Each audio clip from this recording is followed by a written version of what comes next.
Hello, hello, hello. I did a little video, I don't know if you saw it, where we had a bit of fun with the film American Psycho. American Psycho is a film made in, blimey, 26 years ago, year 2000, based on the book by Bret Easton Ellis and starring Christian Bale.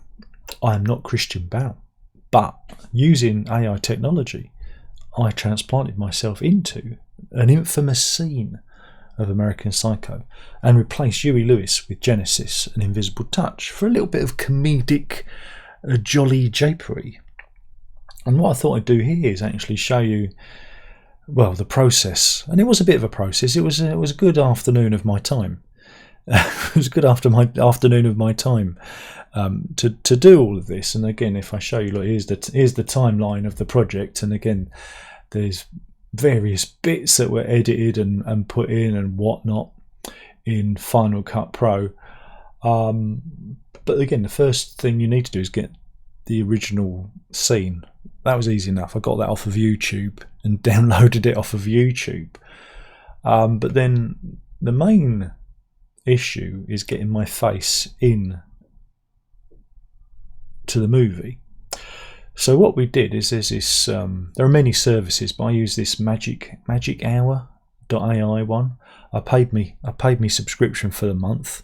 You get so many credits, and it allowed me to do a very simple face swap. And again, this is the thing. You add your video here, your source video, add your face. There I am. That's the source of the face there, and it spits out the result, he said. So let's see, there I am there, let's see. Spits out the result. So it's as easy as that. But of course what you've got there is you've still got the old dialogue. So that's where I went in, played back the scene, roughly worked out the timings of each bit, and wrote a little bit of dialogue and re-recorded it into Logic Pro.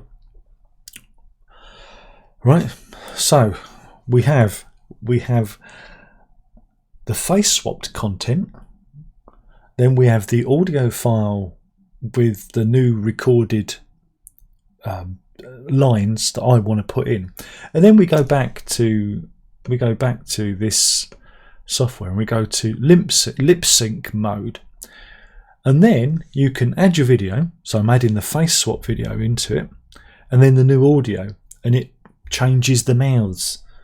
So yeah, so again, you can see it's me doing the lines there with the new audio.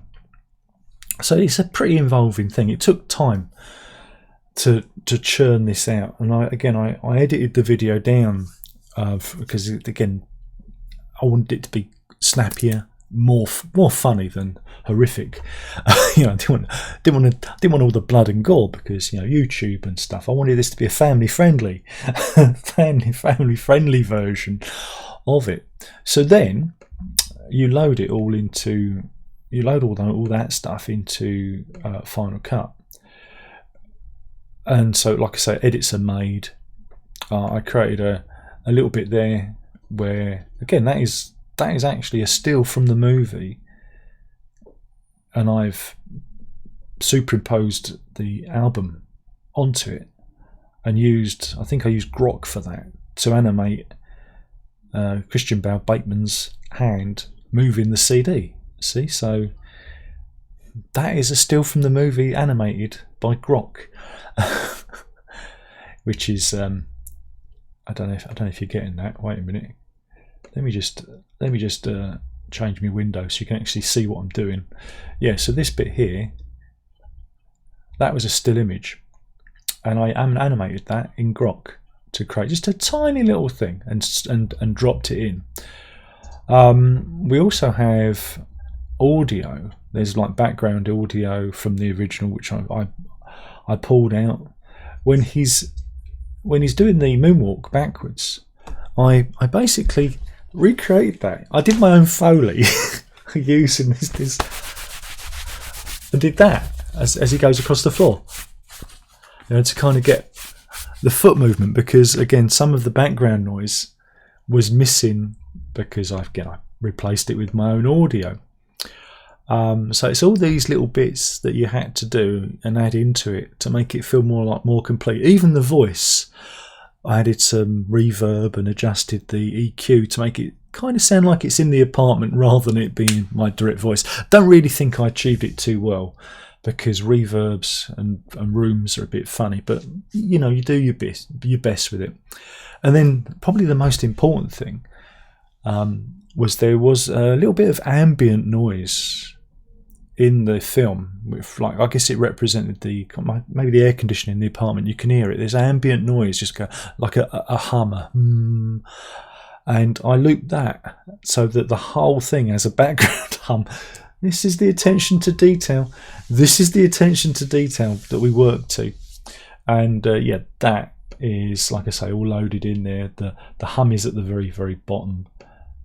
Let me just load that on there. So we've got this hum track just to provide ambience. And yeah, and that is how we put it all together. There's some edits. I added my name to the bottle. I had to do a bit of a quick edit there because I wasn't going to spend too long like AI in it. That was a quick bit of a crappy edit, but I wanted it done, in as few hours as possible. But yeah, that's how it was done. There was some editing. There was some movie magic. There was some Foley. Like I said, there was a lot of the AI, like I said, was done externally, and then we just edited it all together and tried to get the beats. And of course, I added Invisible Touch, and that video was not only claimed by Genesis, but it was also claimed by the makers of the film.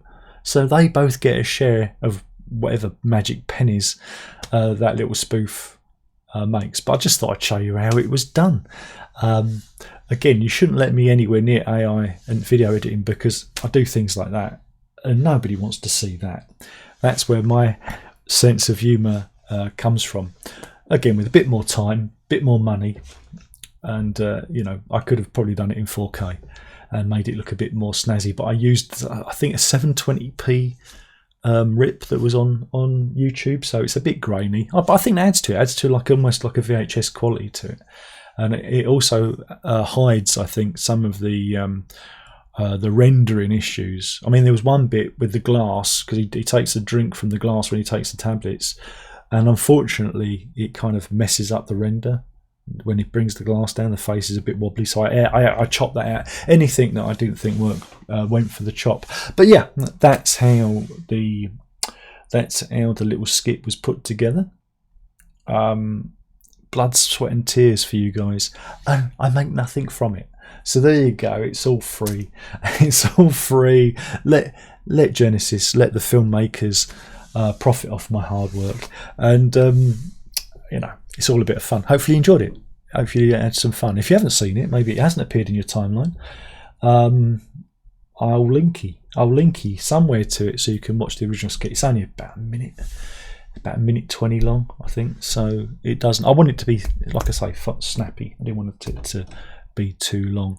That's it. Thank you for watching. A little bit of movie magic, a little peek behind the curtain, as it were, and hopefully you enjoyed it. Thank you for watching. Ta-ta.